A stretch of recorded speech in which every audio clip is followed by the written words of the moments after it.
you have to be on cocaine to be on this podcast?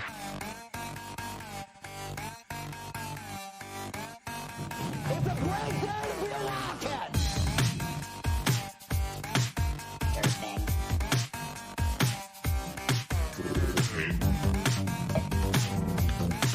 Surfing.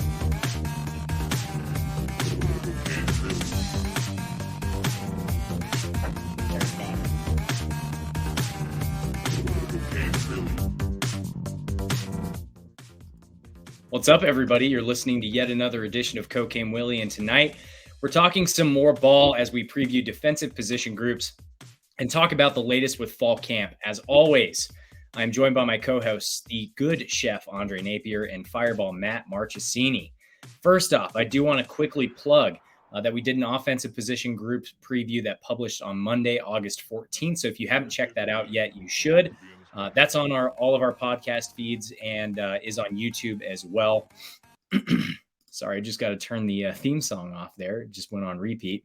We've also got a fun Guys Talking Ball episode that we'll publish next week at some point. So keep your eyes and ears peeled for that. My first question is to Fireball Matt. How was the experience at the K-State clearance sale this past weekend? I see you're sporting one of your steals there.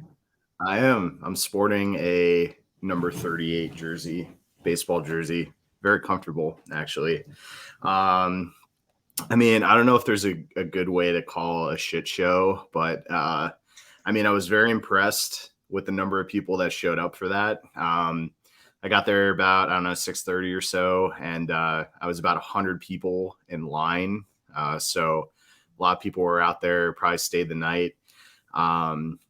There's definitely some improvements you can make on the whole deal. I don't know if limiting the number of things so everybody could get some.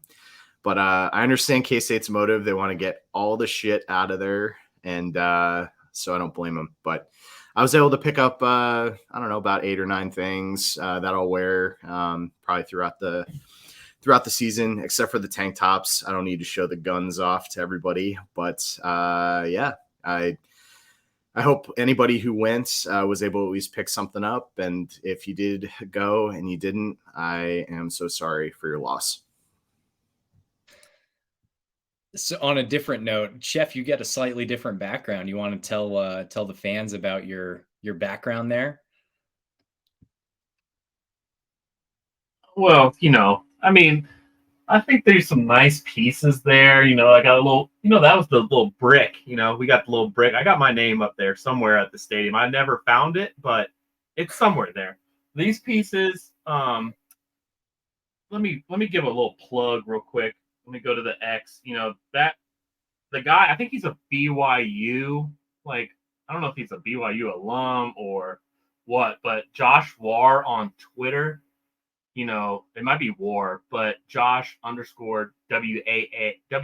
WARR on Twitter. I mean, he does work for any school, really. He could do any design, but he says K-State's been real good to him, and I'm really happy with it, dude. I love this. I didn't think this would work, but that's us. That's us. So, we're the 3 little Willies. We're all coked out, and I'm really happy. I hope everybody gets in there and gets their own little piece.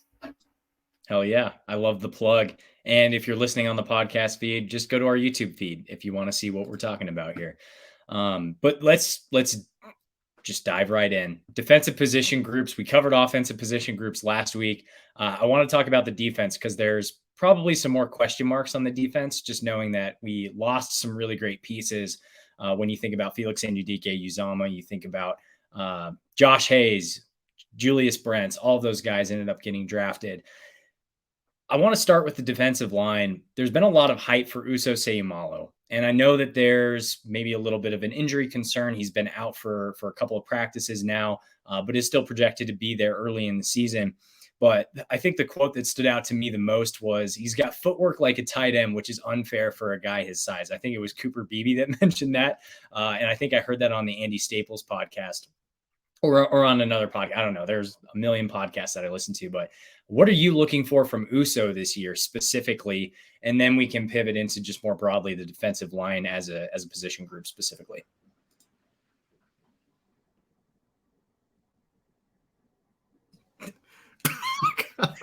Bye. Jeff is left. All right. See you later. See you later.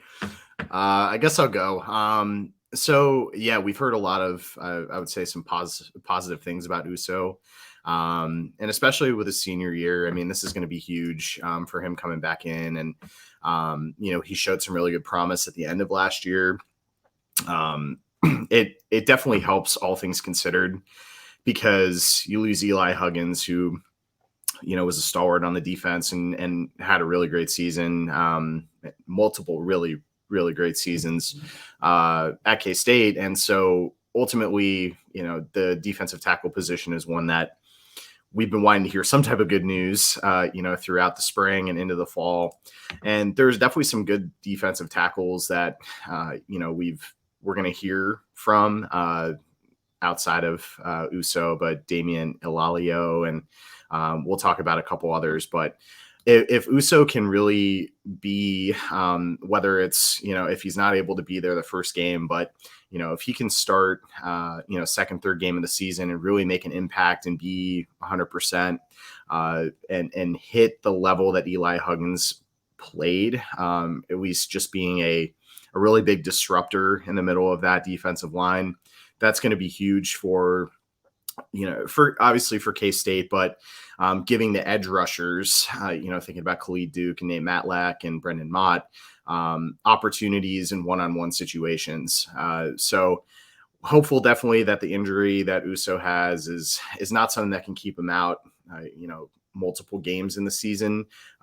We have, 2 weeks to go before our first game, which is crazy. So hopefully he can get on the mend and be in a position where he can be playing, if not in the first game against Troy and especially against Missouri. Dude, I'll tell you this. If you listen to what Van Malone said, I mean, he's a guy who could block out the sun. So a big body like that is something we haven't seen. And, Baylor had the kind of formula with the LSU transfer. What was he? Siaka Ika. He was a mountain of a man that was just so hard to not double team. And it, like you said, in the pass rush situation, that helps because he's so nimble, our guy Uso, but he's so big. Our best position group, in my opinion, is linebacker. And if you're having to commit guards and, obviously the center to not get to that second level, it's going to leave such a open and they're going to be unabated to run plays and the quarterback, really, if they're on a blitz or whatever. So he's just so integral, and we haven't really even seen him play a lot of snaps, but from everything we heard, I mean, they don't just rave about guys for no reason. And he has every capability to be the guy in the middle and plug up holes, get to the quarterback, which it's just going to be exciting, dude. I love a good Polynesian nose guard. And what are you thinking so far about Damian Ilalio, the local guy, the Manhattan product? He's obviously kind of that second string guy, I guess. Or are we going to call him that? I would say, right now he's probably taking one team snaps, and that's so important because he's a guy that when you look at him, I wouldn't necessarily even think football player because he definitely has that wrestler build. You know who he reminds me of? He reminds me of Will Geary. And if he could live up to that height, because, a small town, I mean, he's from Manhattan High, but Will Geary, small town Topeka kid that was just pure wrestler, undersized, but a bowling ball that you could not pancake, and he just moved bodies on the inside. If Damon could be that guy, man, if he can have a Will Geary impact as our number 2 nose guard, and he showed it in the Big 12 championship game, for God's sakes, his one snap, the most important snap, and he showed out and plugged up that middle, which helped everybody else out. Couldn't press a button. And I don't think we're necessarily talking about having Javon Banks enough. I know we've heard a little bit about him, and would you call him a hype transfer? I'm not sure, but you have somebody coming from the SEC who, from Mississippi State. You would expect that he would be potentially at a level to where he could be getting meaningful snaps in this game or, in this during the season. Obviously, I think Damian, especially with his experience already playing at K-State will be helpful if he is going to be backing up Uso or, on certain third down situations, etc., might be coming in. But, the nose tackle position is one where we probably have a lot of our chips in the Uso basket. So it is going to be very hopeful that he can at least come through and, hopefully be available, early on in the season, again, at 100%. It sounds like, for me, from what I just reading tea leaves and, just reading into context of what his position coach and defensive coordinators and all that have to say about him, is that it's just a consistency thing. He has the talent. He has the size. He's a converted defensive end out of high school that, just plumped up. So if he could get it together, I mean, he's new to the system, all that stuff. If he gets in and, has the time to basically do what Uso did last year, where he's that third string defensive tackle, where he gets in the right situation and gets his mind right, he could be having an impact later down in the road. Yeah, I agree that we haven't talked enough about Javon Banks, and I think he got a lot of hype when we first got him, just because he did come from Mississippi State, which is an SEC program. And looking at his On3 profile, it looks like he was a 3-star consensus guy, so he's not really out of the league of what we would have recruited out of high school potentially, just when you look at the kind of guys that K-State can get in. But he does have that SEC experience, which is great, and those are some big dudes in the SEC that he was going up against both in practice and in games. So I think he's got a lot of really good lived experience that will lend itself well to Big 12 play and beyond, hopefully. And then a couple other guys I want to talk about, thinking more about the edges. You've got Khalid Duke, who's moving out more to that edge, which is, we've heard all offseason, is more of his natural position. So I'm looking forward to a good season from Khalid Duke, and hopefully he can remain healthy. But a couple other guys that had great seasons. We all know about Nate Matlack, but a guy who had more so kind of a breakout season last year. And I remember that South Dakota game specifically. His name was called a lot, but it's Brendan Mott. And that dude brought the sauce every single game, it felt like, last season. He led in a lot of statistical categories for the team as well. So just talk about those guys on the edge. What are your expectations, and who do you think has a better season out of those three guys?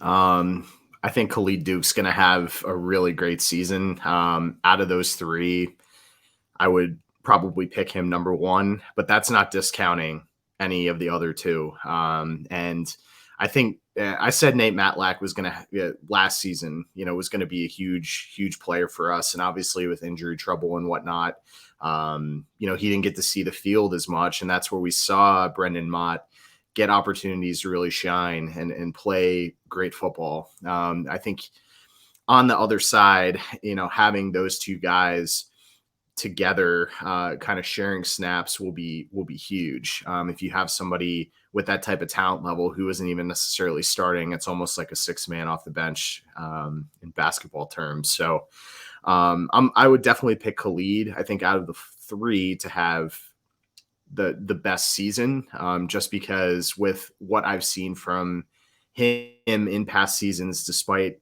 being injured in some of these in these seasons, he's just shown so many flashes, the ability to play outside, as well as on the linebacker position. I mean, he has the experience doing that. And he played really well as an end as well. So I do expect some big things from him this upcoming season. There's no wrong answers here, in my opinion. Khalid Duke, me and Matt brought this up when we were talking our, we kind of just talked highlights of the Big 12 media days. He was the guy that kept Felix off the field. His Felix's junior year. He was the guy. And it just took one injury in that Nevada game to, throw a slight monkey wrench into the trajectory that Khalid Duke was going down. He has all the capabilities. He was the guy that we thought was going to be the pro for K-State on that defensive line. So picking him is a no-brainer, really. But you can't, like Matt said, you can't discount the other guys. Matlack last year had all the capabilities as well to be the guy, but injury derailed him in that Tulane game. I think he got hurt. I'm not sure. Just a high ankle sprain, and those are like almost impossible to come back. It's almost better to just snap your leg in half, it seems like. But Brendan Mott, a guy that is coming into this season that was tied for most returning sacks in the Big 12. Nobody's talking about that. He is a guy in the West. You brought up the South Dakota game. I'm thinking that West Virginia game. He had 3 sacks in that game. He was an absolute stud. So we have 3 guys. Would you like a little bit more depth behind them? Sure. But we might have it because we have an incredible freshman class that I'm sure we're going to talk about. But those guys, if it was me, I'm going to pick Khalid Duke as well, like Matt said, because I think he's going to have the statistics to be considered the number 1 guy. But if you'll remember, like not back in the day, God, look at me, Reggie Walker, when he had Jordan Willis or Wyatt Hubert, he was a guy. He was a stud. He would rack up sacks because people were paying so much attention to those other guys. And I think that's what's going to happen with Khalid Duke. He's going to see a lot of double teams, and Brendan Mott's going to clean up again. You bring up the freshmen and maybe just some guys that are a little lower on the depth chart, but what are you looking for from Chidi Obiizor? I'm totally butchering that name, and Jordan Allen, who are 2 names where those are 2 tremendous athletes. And I think it was DY from On3 and KSO who mentioned that Chidi was kind of like the first guy off the bus out of this freshman class. So that was exciting to hear. But what are you looking for from those 2 guys this year? For me, Chidi, I was hearing rumblings of Chidi right when he got there. He's got the size. He's a former basketball player. He's got feet. He's electric. I compared him to Jalen Pickle because, when Pickle was coming out of high school, he was all 6'5", 260, but filled in real quick. I think Chidi's going to have the frame to do whatever he wants on that D line because they can keep him out wide, similar to Pickle, or they can kick him inside. Jordan Allen is the guy that I would think coming off the bus because he looks like he's built like a Greek god. But I think a little bit of injuries, chipping away at him too. They say he's got a club on his hand. So, just any derailment like that when you're a freshman can make you miss the field. So Chidi, he's going to be essential for us because we need depth, and I think he can provide it. What do you think, Matt? I mean, those are 2 guys definitely that as freshmen could see some snaps. We're forgetting, I would say, there's a couple players that on the defensive end, at least defensive end, that we might hear about at some point during the season. Donovan Riemann, who redshirted. He's someone that I think, could be, I think, a second string backing up Khalid Duke right now. You have Cody Stufflebean, who has played. He played defensive end and on special teams all of last season, and did have he had 3 tackles in the Sugar Bowl against Alabama. So as much as I want to see some of the freshmen be able to play some meaningful snaps, I think there are guys who redshirted, who had some pretty reserved time last season that with another season developing in the system, going up against how strong our offensive line is, I think those are some guys that could be ahead of the freshmen who are coming off the bus and they're ready to compete. But I think those are 2 names that we're going to hear a good amount, especially in some of the early games. and some reserve time, how can they back up, come on in second, third down situations, and play some snaps. I always forget that name, man. I always forget Raymond, and he was highly. I mean, he wasn't highly touted in terms of stars, but as soon as he got on the campus, we were hearing his name. So I mean, he's just a redshirt freshman. So he's basically in the same boat. And if he could, God, we got sneaky depth. We got sneaky depth because Cody Stufflebean is a plug and play guy. I don't think he's the most explosive. He's not the guy that's going to rack the stats up, but I think he's great in rundowns. And man, we got sneaky depth, Matt. Thanks for, God damn it. Well, and I think ultimately probably everybody is assuming that you lose Felix Anudike, Uzama, that where's the defense? It's a first round draft pick, right? And I will say the first couple games, it'll be very interesting to see how the line develops. I'm expecting against Southeast Missouri State, which we'll do the preview in, almost a couple weeks, but that's a good team. I mean, that's a good team in FCS. And how much pressure are we getting to the quarterback? How much pressure are we putting in getting them in situations where you're limiting the number of yards on the ground?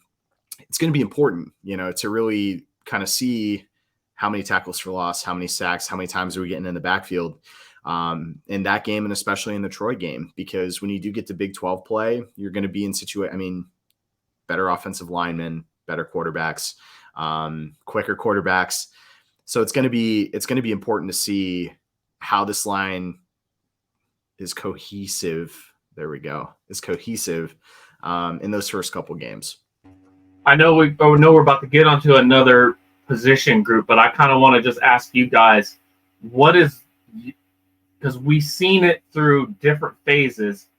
We've seen the 4 down linemen, we've seen the 3 down linemen, and we've seen different rotations, especially in the back end. But in the front end, what's your perfect ratio of substitutions? Because I know there's a lot of hot topics on how much substitution is too much substitution or too little.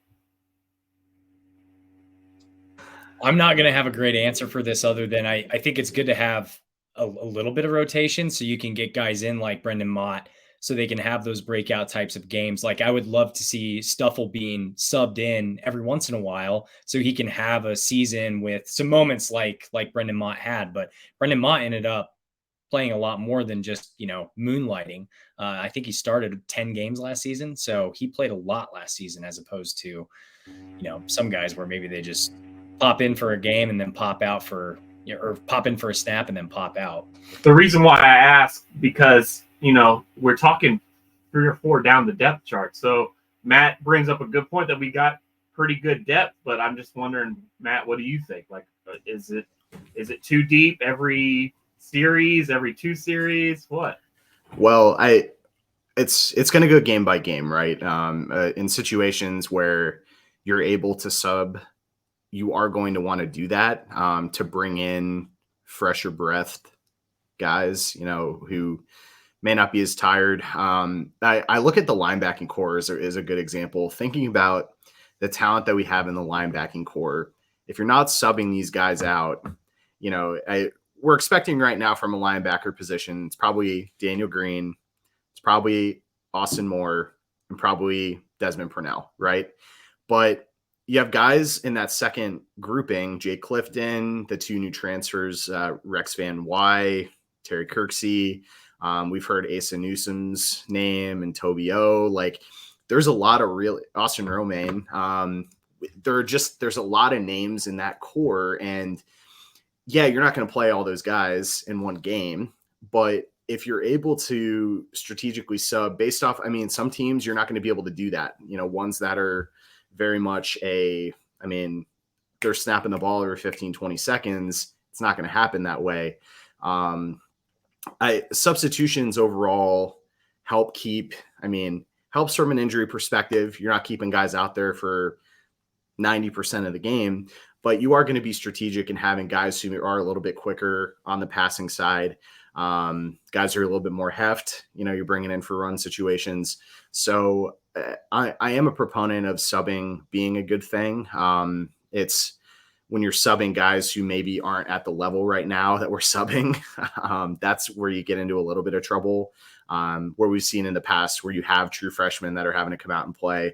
I always think of 2012 Dante Barnett when I say that, but he turned out to be a great player. Like it is stuff like that where if you're getting true freshmen out there, sometimes it's not necessarily a good thing because somebody's hurt or a position group isn't doing what they need to do. But there are some freshmen that could make an impact. But I think from a subbing perspective, it's a strategy that you have to employ differently based off the game. I do see opportunities where that we've taken advantage of that, especially last season. So moving off the line and going into the linebacking core, obviously Daniel Green's return is one of the main storylines. I think everybody, including himself, thought that he was going to go to the NFL. And I think he mentioned, what was it, at the Sugar Bowl pep rally? I think he said he was going to the NFL. And then upon some further reconsideration, he decided he was going to come back for a final year. But we've been talking about Daniel Green since 2016 as K-State fans, when he was first getting recruited.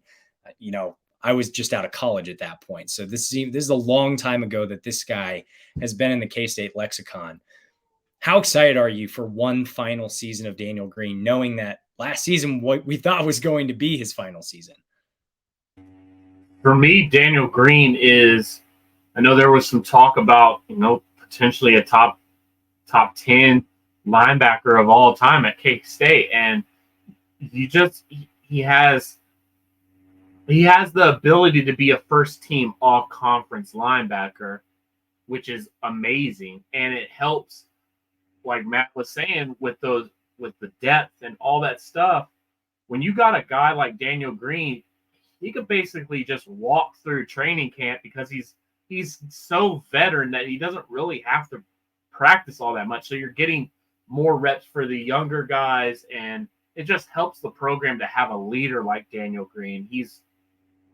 It honestly shocked me that he was coming back. But when you think about what he went through last year with the injuries and all that stuff, and I mean, from a team standpoint, it couldn't go much better than what it did winning a Big 12 championship.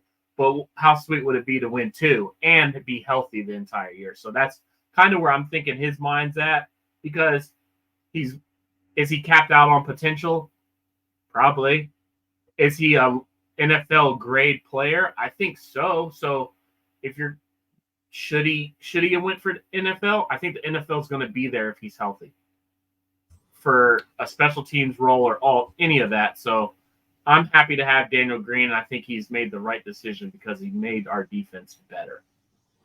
Yeah, I agree with that. I do think he is an NFL caliber player. He's somebody that will probably have to develop a little bit. He's a great tackler. I mean, I think he's only 17 tackles away from hitting the top 10 for unassisted tackles at K-State. He's been with the program since 2018, which is kind of crazy to think about. He's by far the leader of the defense, and he's proven through time, his ability to make really big plays. I mean, thinking about the TCU game, on that fourth down stop, he was in on that. I mean, he's a very, very good player. And I really hope that this season helps with his move to go professionally and that it was a good decision. I would imagine a lot of it stems on being healthy and how the team does, during the season. But to be able to have a guy like him, the thing that I think about with this defense is if you didn't have Daniel Green this year, is the team as hyped? I mean, I really believe that. Is there somebody that would have easily been able to come in and replace that? And I don't know if there is. So it is going to be important to see him, continue to be the quarterback of the defense and help, especially, I think, mentor some of these transfer linebackers that have come in, freshmen, younger guys, who have to replace him next season.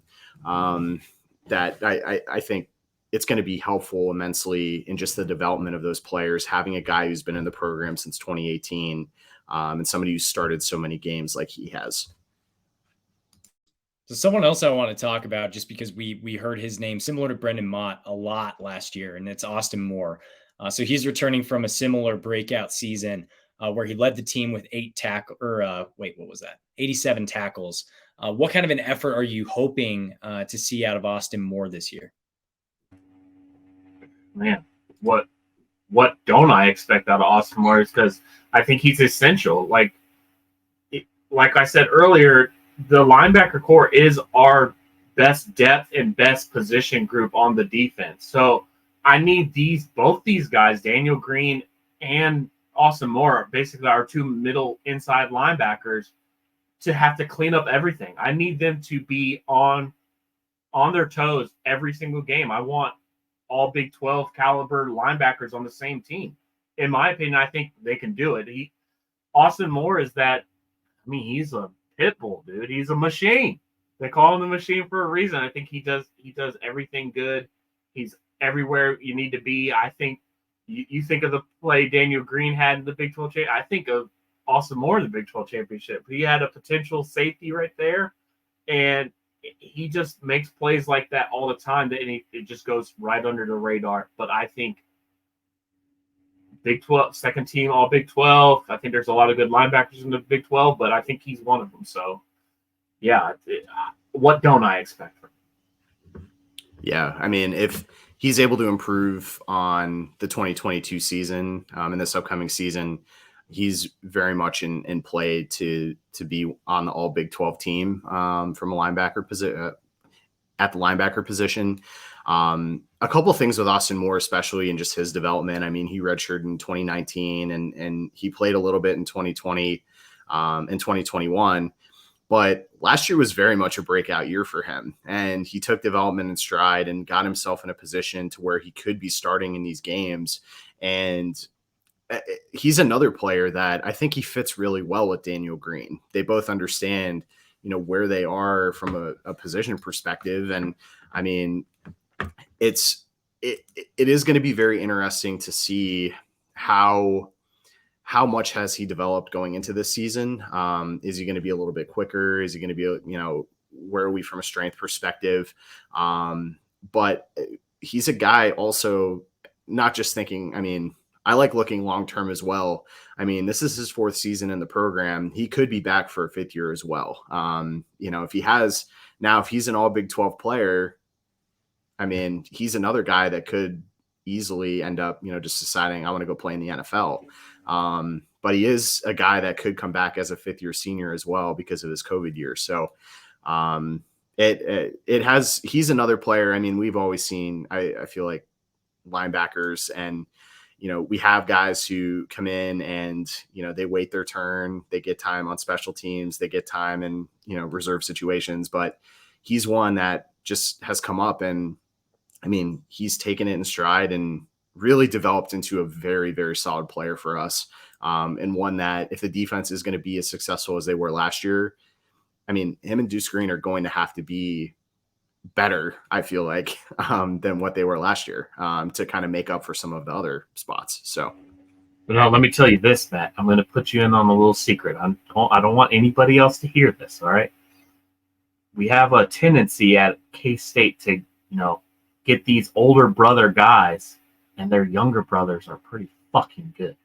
His baby brother is a missile, and Austin Moore walked on. I'm pretty sure he walked on. His little brother ain't gonna walk on, and I think he's gonna stay around to see his little brother do his damn thing at K-State. So, boy, I like when we have those siblings on the team, and I think we got another one, boy. Just like Will Howard's younger brother, his little brother who's like double his size. And Austin Moore's brother is a stud, dude. I can't wait. I know he's gonna be on campus, and he's gonna. I think he's a lock. I don't think we're necessarily recruiting him, but just look up his little brother's like tape and all that. He's a fucking beast. For the people listening, what's his little brother's name? Good question. I know his last name's Moore. While you look that up, yeah. Oh, no shit, Sherlock. While you look that up, where would you set the over/under at for total tackles for Austin Moore this season, knowing that he had 87 last year? That's a tough You one. said what was the over/under? What would you set it at? Oh, He had 87 last year. I mean, he started all 13 games, right? Or 14 games. And he still had 87. Let me double check that. But yeah, I think he did. I would set the over/under because I think we're going to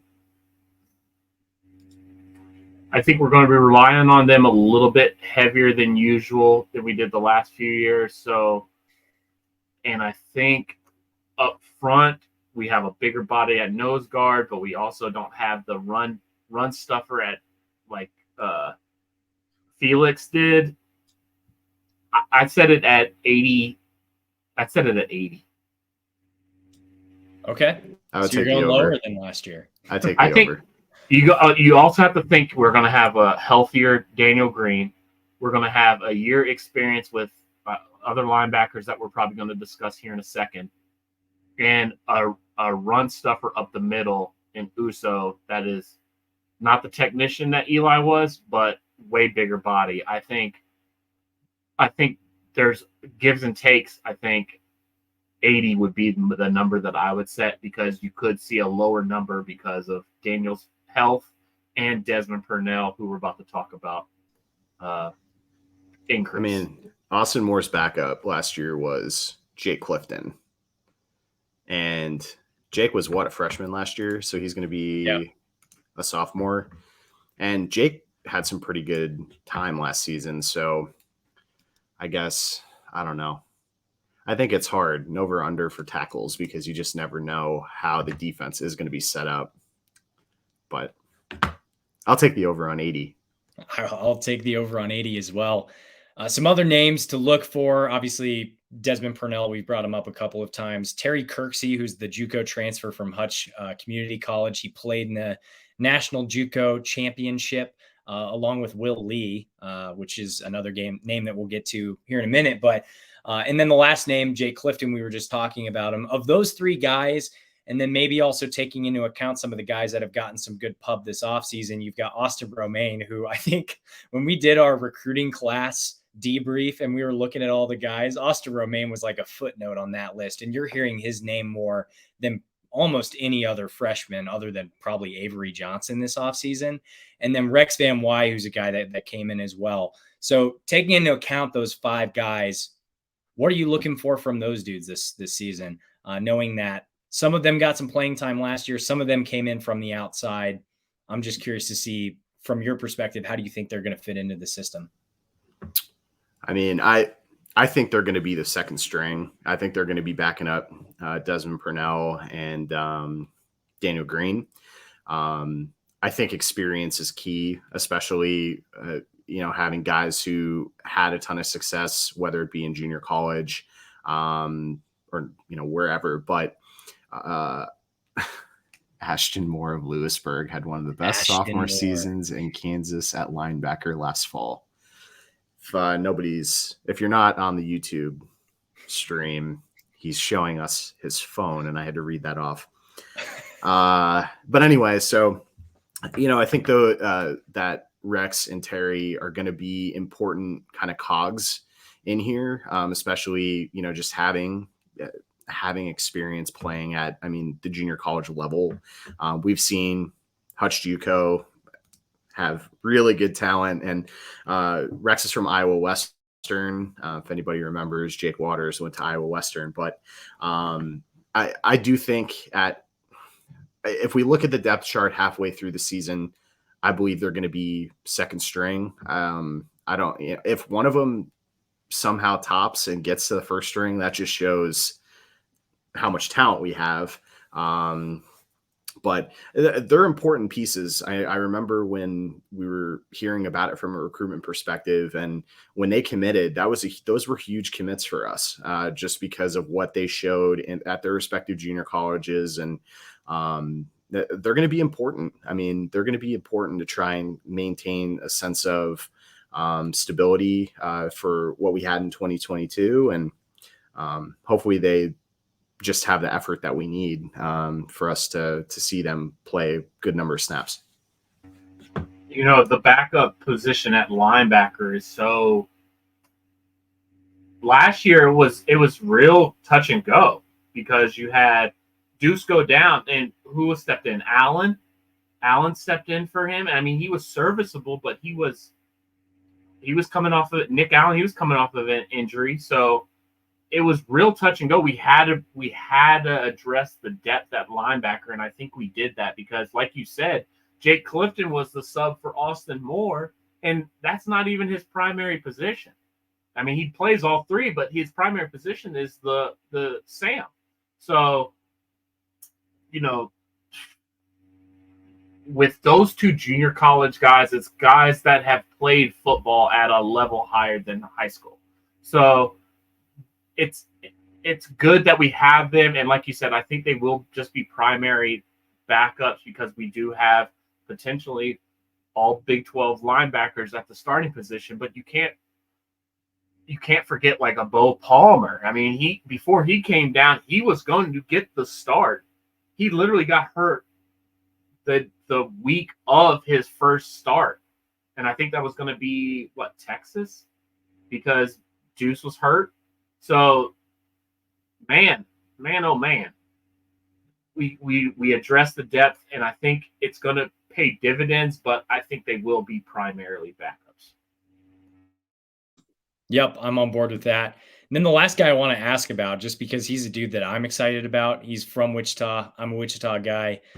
We've got a good history of dudes that come from Wichita East as well when you look at guys like Arthur Brown. But Toby Osunsami, what are you looking for from him this season? Do you think we see much of him in those rotations, or do you think that he's still got some time to develop? I guess I'm just curious, based on what we've heard so far, what are you looking for from Toby O this coming season? For me, I'm cutting in because I from what we're hearing, you know, you go to K-State Online and listen to what Derek Young has to say, and even from his position coach, Steve, Stannard? Coach Stannard says that he is a guy that he's not great in space because he's kind of new to football. He's still trying to learn that spatial recognition as a linebacker, but as a pass rusher, this is what Derek Young has been brought up, that he is a jet package nightmare. So on third downs, if as a blitzing linebacker, they say he's one of the best. So for me, what I'm looking for is a guy that is going to go downhill. I don't want him left or right. I want him going downhill after quarterbacks and blitzing on run blitzes. So, man, Toby Osunsami, just the name. I mean, people are scared to even say the name. So imagine like trying to play football against him. Dang. If that was how that worked, I would have been in really good shape. My last time. I don't know. You did make a really good point, and not to try and do a comparison, but Toby O and Khalid Duke are very similar in build and stature. I think Khalid Duke is 6'4" and Toby O is 6'3". But if we think of Khalid Duke early on in his like K-State career, that was a similar saying that people had about him, right? And we saw, you know, he was a good linebacker. He had speed. And so on blitzes and getting to the quarterback, there's a reason, like, he was really good at getting to the quarterback. So I wonder in Toby's development, and he redshirted last season. He played in 4 games. So he's a redshirt freshman this season.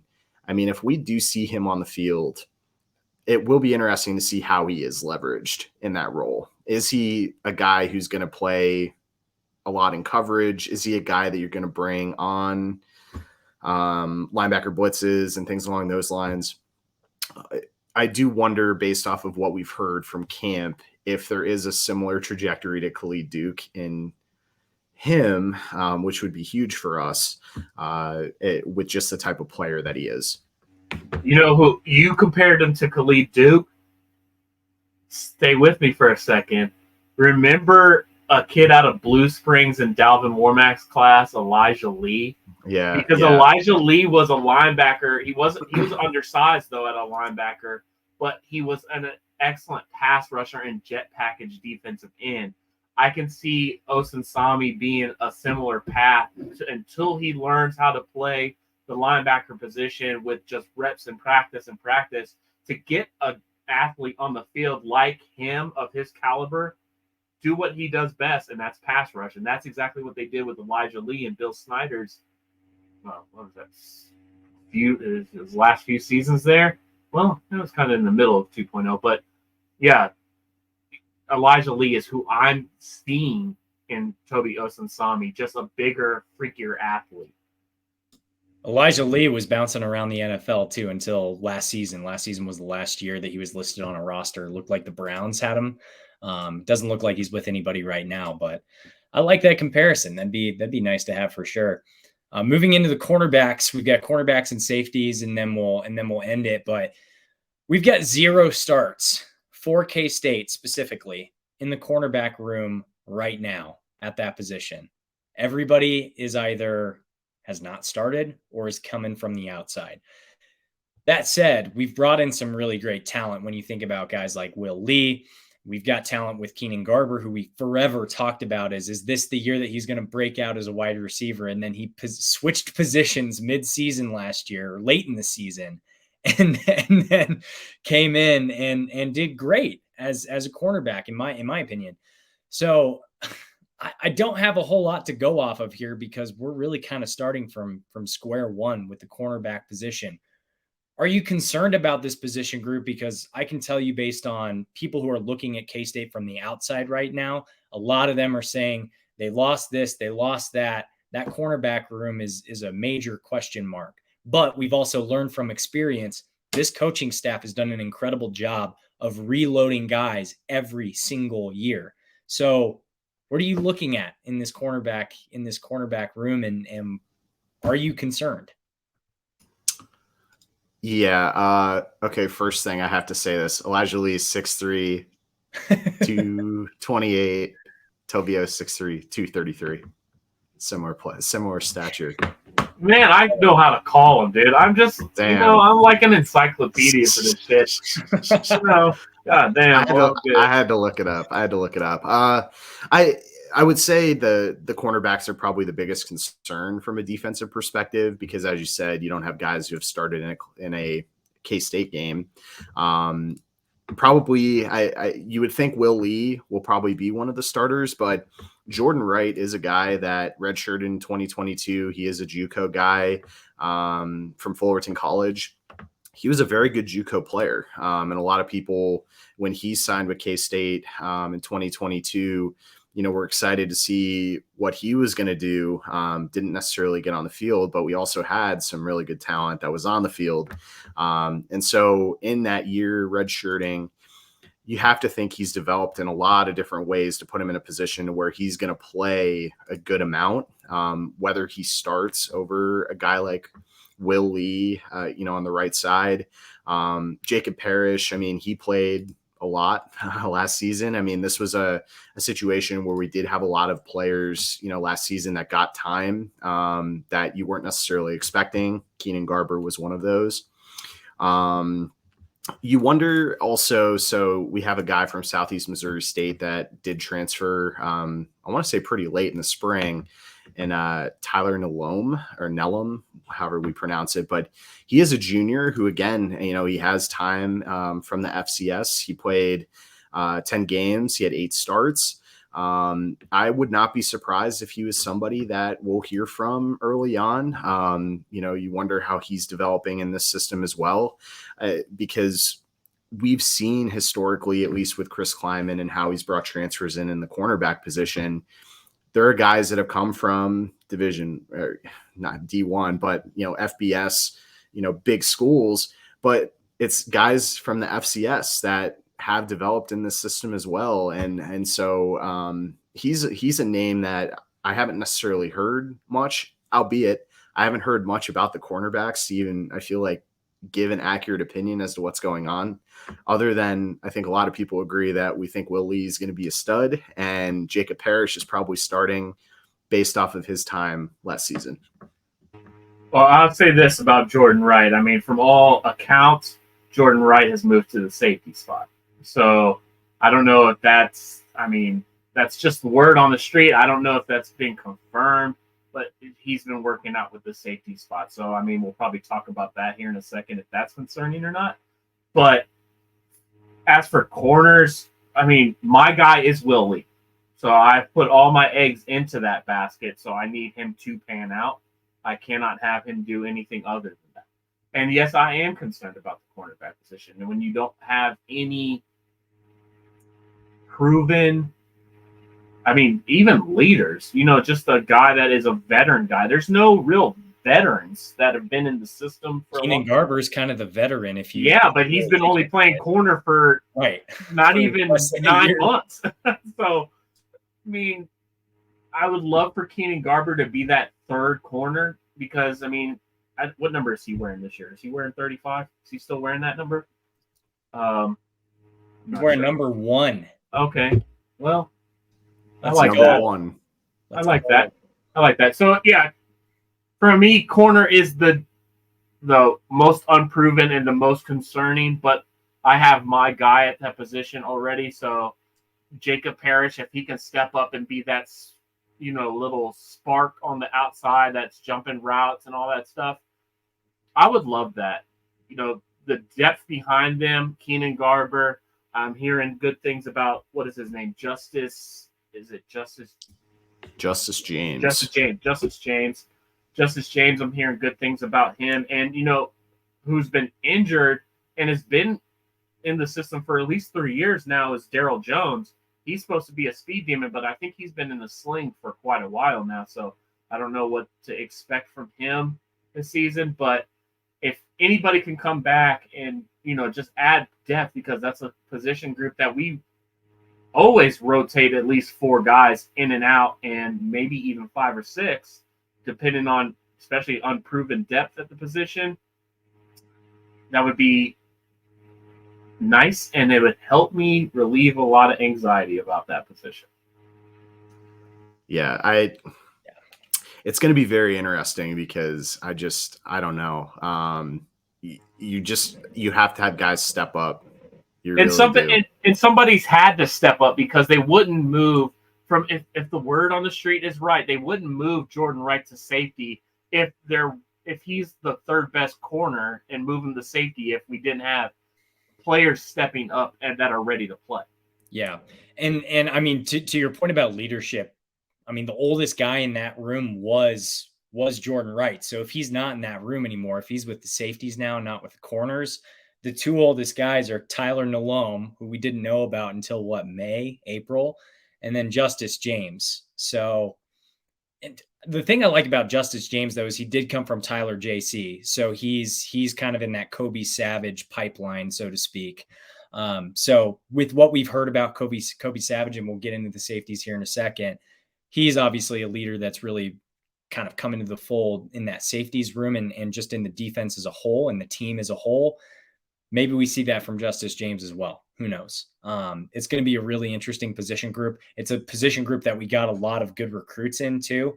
When you think about Kenigel Thomas, you think about Donovan McIntosh, Jaden Cook. So we've got some good depth there that will be working their way up, but there's not a single senior in the cornerback room. And that's probably the first time in a long time. I would love to know when the last time was we didn't have a senior.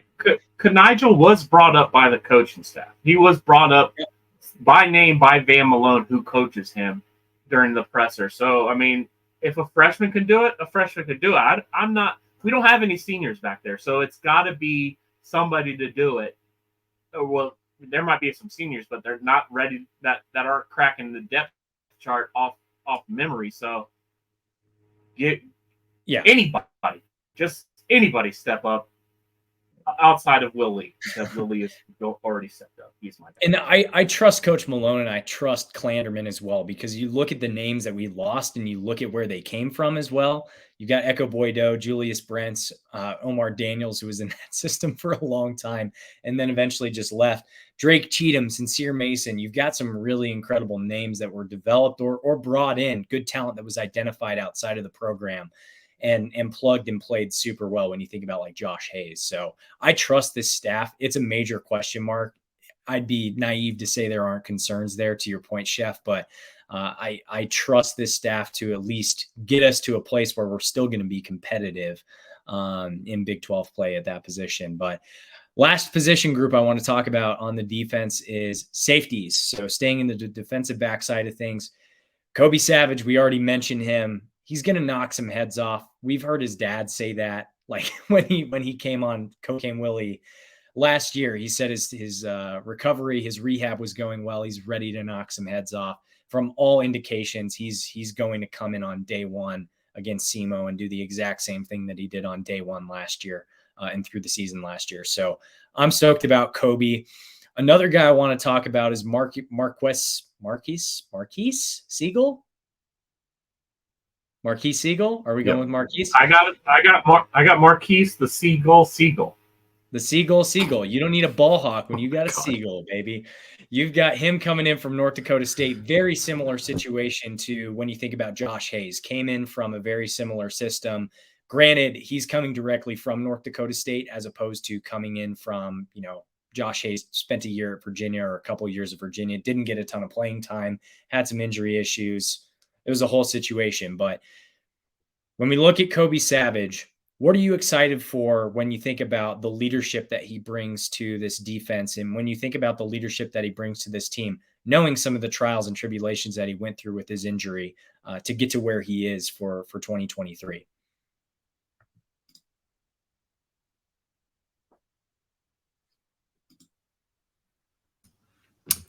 I'm excited. I think Kobe Savage is one of the players that I loved all of last year. He's someone who is, I just think about all the safeties that we've had in the past who have just been hard-nosed players. And they have great personalities as well, but they are just incredible players on the field. And he's one of them. And it's really great to see him coming back from this injury and being in a position where he could be there on week one.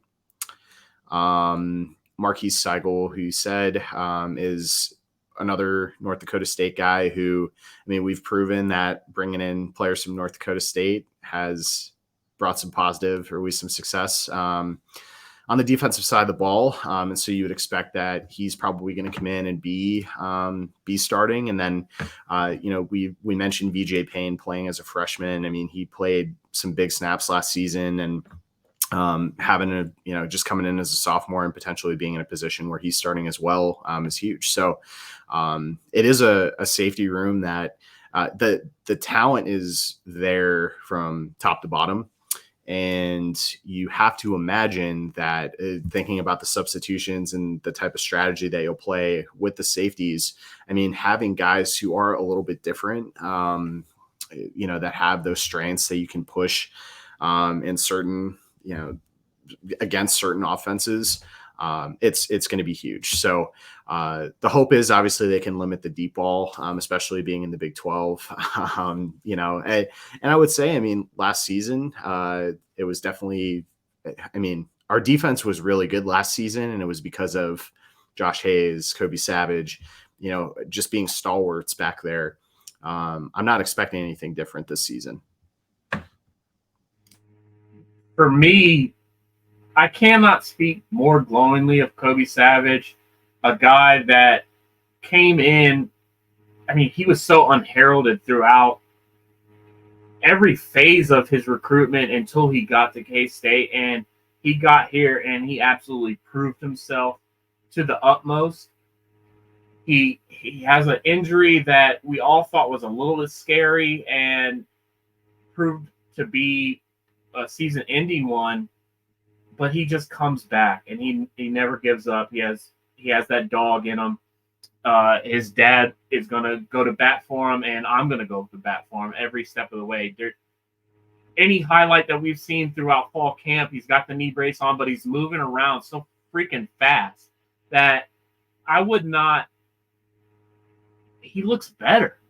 I mean, he almost looks better than he did last year. Like, we didn't expect to see this from him, and he comes in. Is he first team All Big 12 safety preseason? I think he is. I think he is. And if that's the case, I mean, he's on the Thorpe watch list.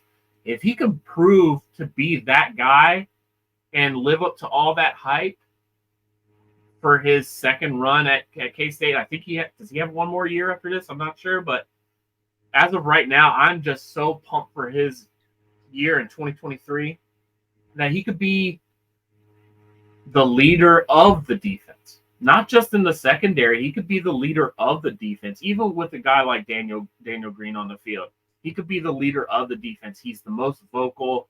He gets people aligned, and that's going to be essential because we got guys like VJ Payne back there, who's got all the talent in the world, but he's just green. Just get him aligned up where he needs to be, and I think he's going to be able to make plays for us because Kobe Savage is going to be able to provide us that leadership. The safety room, Matt broke it down perfectly. And when I was thinking about, when I listened through all the players that Matt's bringing up, a guy like Jordan Perry, who I thought would be able to, for his redshirt freshman season, his redshirt freshman season, be a guy in that safety room. They're talking about him being moved to linebacker. He's been working out with the linebackers for this past entire week. Maybe that's why a guy like Jordan Wright is getting moved back there to provide depth and maybe even be a starter, depending on, how everything plays out. But a guy that's going to get a lot of snaps. But the safety room, I'm nowhere near concerned as much as I am for the corners. And maybe that can be the yin and yang of the DB, where one group of the DBs picks up the other group. So all in all, give me the safety rooms at an 8 out of 10. That kind of brings me to my next point, which when we look at this point of last year, when we were looking at the safeties, we had all the confidence in the world in the cornerback room, and then the safeties were the question mark. So I like that you're thinking about it like the yin and the yang. You've got which one is going to be the question mark this season, and then maybe it flips year after year, or maybe next year it doesn't flip for all we know. But another it might not flip this year. It might not. And we might be Big 12 champs again because of our DB room. We don't know, but as of right now, I'm feeling confident in the safeties to pick up the game of the corners, and just bring it home, baby. Just bring that home. So Daniel Cobbs, he's another guy that came in from Tyler JUCO, and then who else was I thinking about? VJ Payne. So I want to talk about those two guys specifically. VJ, he's another guy. He had some great flashes last year in the 4 games that he played without burning his red shirt. He had 16 tackles over 4 games. What do you think with his resume that he put up last year, again with his red shirt year, and then thinking about Daniel Cobbs coming in and being maybe that next Kobe Savage, Tyler JUCO product in that pipeline? What do you think those two guys' ceilings are for this season? For me, VJ Payne's ceiling is the roof. So, for me, VJ Payne he's just a dog. He's so green though that who was the kid that played safety? He was from Mississippi and then ended up transferring out. I don't know if he died or not, but he might have died. Rest in peace if that happened. But he was a safety 2 years ago, and he scored the touchdown off of the fumble in the West Virginia game. I can't remember his name. He was solid safety, but VJ kind of stepped into his role where he was that long, absolutely ridiculously long safety that can come downhill. Except VJ is a lot better tackler, and he'll come up and pop you. VJ is ready to go. I just need him to get a line, and I think Kobe Savage will be able to do that for him. Who are you thinking about? Drake Cheatham. No, Drake Cheatham was on not the team last in high year. school. Not last he year. was 2 years Prairie ago. View. Oh, I thought you said Did I say last year. I was Okay, like, sorry. 2 years ago, there was a kid from Mississippi versus West Virginia. He caught. It was actually off of a punt. It was a punt block. He picked it up and he scored the touchdown. He's from Mississippi. He ended up transferring. Marvin Martin. Marvin Martin. I think he died. R.I.P. oh. I forgot about that. Oh my Sorry. God, Chef. What? I'm just saying. I think that's Yeah. what BJ Payne Wow. is kind of like, because that guy was like 6'3", long, could run, and he was on the field as a freshman. Oh, he didn't die. Thank I God. don't think he did. He had a catastrophic neck injury. Thank God he didn't die.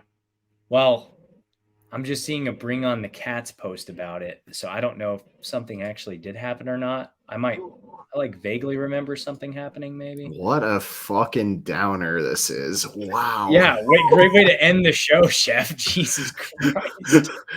Holy shit. I was giving a People are gonna comparison. be people are gonna be listening to this and they're gonna be like, what the fuck? He transferred to South Alabama and he had a neck injury during practice. Yes. I thought he died. Thank God he didn't die, though. Oh my God. Wow. On that note, should we talk? I wonder how many people you think are dead that actually aren't. Dude, I put so many people in the ground, it's ridiculous. How many people I think are dead? Is this like a Mandela effect thing? No, he's like TMZ. Any actor you could think of, if I see him in a movie, oh man, he's probably dead, isn't he? Damn. But they're not dead. They're probably like 47 years old. But dude, like 6 or 7 years ago, I convinced about half of the company I was working for at the time that Cisco was dead.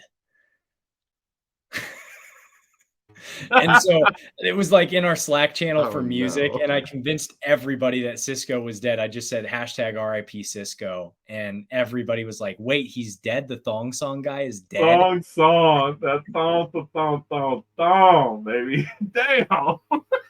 RIP Cisco. Hey Chef, the old lady from the Titanic died. Did you know that? What's that meme? It's been 94 years. God. Okay. Well, Special on that note, let's quickly talk special teams. I don't have a ton of notes here. Brandon Plattner, the greatest mullet of all time in K-State history, and potentially the greatest long snapper in the country, I would venture to say, is returning, but we're losing a massive talent in Ty Zentner. We talked about him a ton last season. He did all three kicking duties. He kicked it off, he kicked field goals, and he punted. He filled in, obviously, when there were some issues with Chris Tennant in being able to fulfill those kicking duties specific to field goals at a level where we were satisfied with it, to put it, mildly. How do you think Chris Tennant and then Jack Bloomer on the punting side of things, how do you think those guys are going to backfill, knowing that we did have those issues with Chris Tennant? Does this maybe turn into, what was it? I think last year we talked a little bit about how Jack Cantelli was that backfill guy for who was before him? There was Anthony Cantelli, and then was it Matt? No, it wasn't Matt McCrane. Who was in between the two Cantellis? Because Jack sat out or was like back Nick up. Walsh. Was it Nick Walsh? Nick Walsh was a punter. He was a punter. Oh, Matt McCrane. No, he was after. He was after Cantelli. Hold on, I got this. Not Matt McCrane. Not Matt McCrane. No.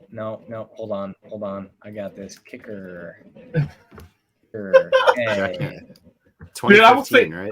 I'll say this about Chris Tennant. Statistically, he wasn't as bad as we think he was. Now, was his form and some of his kicks that went in a little scary? Yes, but he wasn't. He might have missed 4 field goals on the year. Ian Patterson. Ian Patterson. Fucking Ian Patterson. Number 40. Yep. What a stud. He was a little thick boy, and he wore the He wore the 3/4 sleeves. Love that. I love that, dude.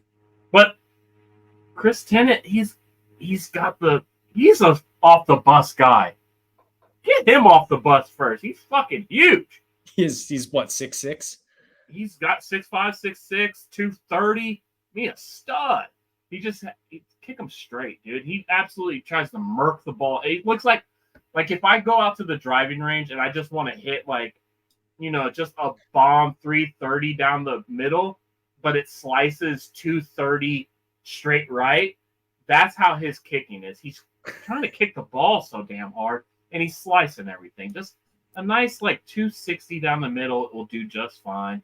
I think Chris Tennant, I think he'll win the job because I hope it's not a freshman, unless the freshman's a stud. But Bloomer, solid at punter, but Chris Tennant, not as bad as we thought last year. It just straightens it out. Are you trying to tell us that you drive it 330 yards, but slice it 230 on a regular basis? Not on a regular, not anymore. Probably 5 or 6 years ago, I had, that TaylorMade Rocket Balls driver. That thing was probably 12 years old, and I could not hit that thing consistently. But if I caught it clean, it was bomb. But I had a massive slice. But I fixed it. I've switched to Callaways. So yeah, it's definitely the club's fault.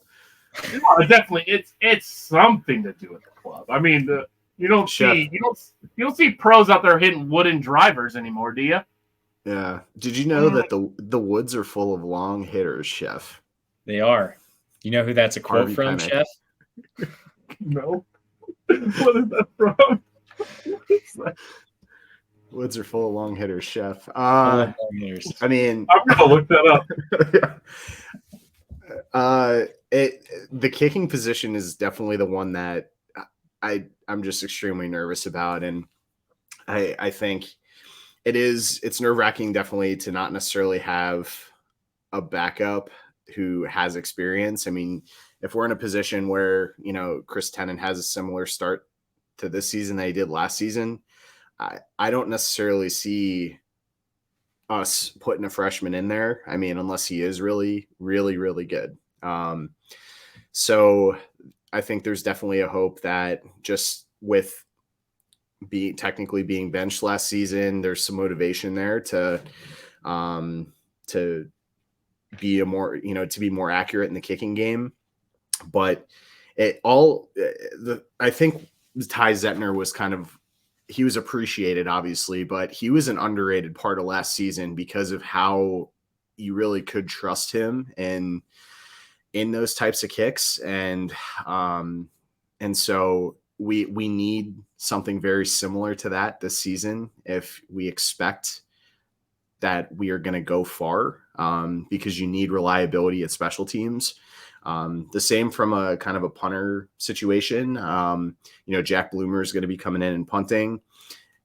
You need to flip the field. You got to have somebody that can flip the field. And that's going to be another key piece. So, special teams is going to be, there's a couple position groups that you just get a little iffy about. The best case scenario is they do a great job, but what's the worst case scenario? Chris Tennant misses half his kicks, in big situations. That's not great. And if the cornerbacks don't get put up to speed quickly, you're going to see it against Missouri. Luther Burden's going to be a burden. Haha. I don't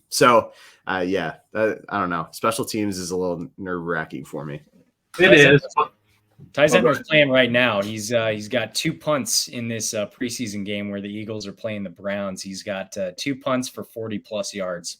So even the year before with Ty Zentner, he wanted to kick field goals then.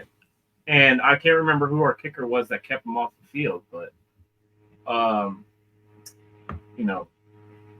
we're going to, like you said, Matt, we're going to miss the hell out of Ty Zentner, and he was underappreciated at the very beginning. But lo and behold, we had one on the roster that could do it, and we might have one this year. So, and with that, we're going to drop for the defensive and I guess a little bit of special teams preview.